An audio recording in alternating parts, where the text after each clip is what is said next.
السلام علیکم ورحمۃ اللہ وبرکاتہ۔ محترم ناظرین، آپ سب کیسے ہیں؟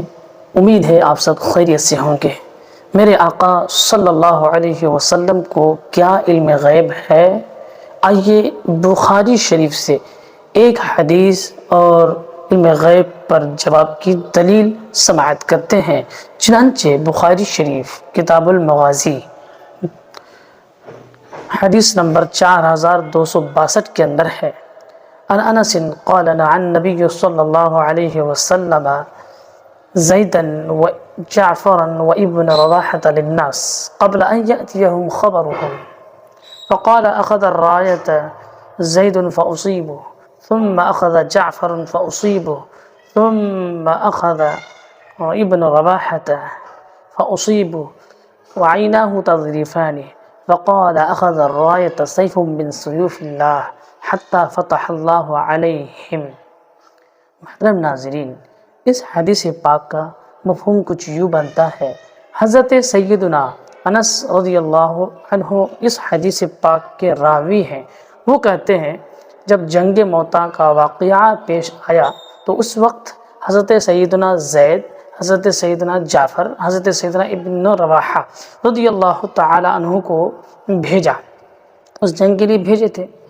اور واقعہ کا کچھ پس منظر یہ ہے کہ جب انہیں بھیجا تو یہ تاکید کر کے بھیجا تھا کہ سب سے پہلے جھنڈا جو امیریت کا، جو اس کمانڈر کا جھنڈا سنبھالیں گے وہ ہوں گے حضرت زید۔ پھر اگر وہ شہید ہو جاتے ہیں تو اے جعفر تم جھنڈے کو سنبھال لینا۔ پھر فرمایا اگر وہ شہید ہو جاتے ہیں تو ابن رواحہ ان کو جھنڈا دے دینا۔ پھر اگر یہ بھی شہید ہو جاتے ہیں تو مسلمانوں میں سے جنہیں چاہنا انہیں چن لینا۔ چنانچہ ایسا ہی ہوا کہ میرے آقا سید عالم صلی اللہ علیہ وسلم مدینے میں تشریف فرما رہے ہیں، گویا لائیو ٹیلی کاسٹ ان کے سامنے ہو رہا ہے، اور میرے آقا سید عالم صلی اللہ علیہ وسلم علم غیب کی باتیں بیان کرتے ہوئے جنگ موتا کا پس منظر جو کچھ بھی ہو رہا تھا وہ صحابہ کرام کے درمیان بیان فرما رہے تھے۔ چنانچہ اللہ کے نبی نے فرمایا اخذ الرایۃ زید رضی اللہ تعالی عنہ نے جھنڈے کو سنبھالا، لیکن دیکھو یہ شہید ہو گیا۔ پھر جعفر نے جھنڈے کو سنبھالا، یہ بھی شہید کر دیا گیا۔ پھر ابن رواحہ نے جھنڈے کو سنبھالا، یہ بھی شہید ہو گیا۔ پھر میرے صلی اللہ علیہ وسلم یہ واقعہ بیان فرما رہے تھے تو میرے آقا کی آنکھوں سے آنسو جاری تھے۔ پھر میرے نبی نے فرمایا ثم اخذ الرایۃ سیف من سیوف اللہ، پھر اللہ کی تلوار میں سے ایک تلوار نے اس جھنڈے کو سنبھالا ہے، اور یعنی حضرت خالد بن ولید نے جھنڈے کو سنبھالا ہے، اور انہوں نے پوری نگرانی کی ہے اور جنگ میں اور گھمگھسان کی لڑائی میں کود پڑے ہیں، حتی فتح اللہ علیہم، یہاں تک کہ دشمنوں پر ان لوگوں کو فتح نصیب ہوئی ہے۔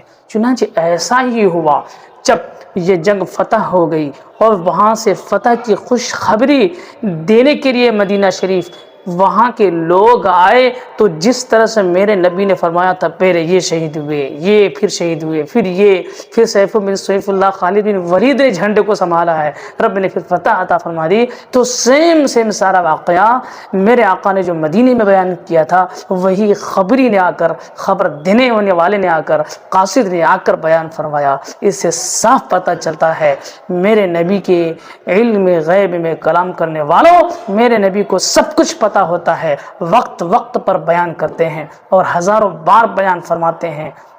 سید عالم صلی اللہ علیہ وسلم جب چاہتے ہیں جس دنیا کے کونے کونے کی خبریں چاہتے ہیں وہ موصول فرما لیتے تھے۔ یعنی کل ملا کر یہ میرے آقا کو علم غیب ہے، رب نے غیب کا علم عطا فرمایا ہے، اتنا عطا فرمایا ہے کہ اس کا حبیب جانے اور خود اللہ عز و جل جانے کہ اپنے حبیب کو کتنا علم غیب عطا فرمایا ہے۔ سبحان اللہ، ماشاء اللہ۔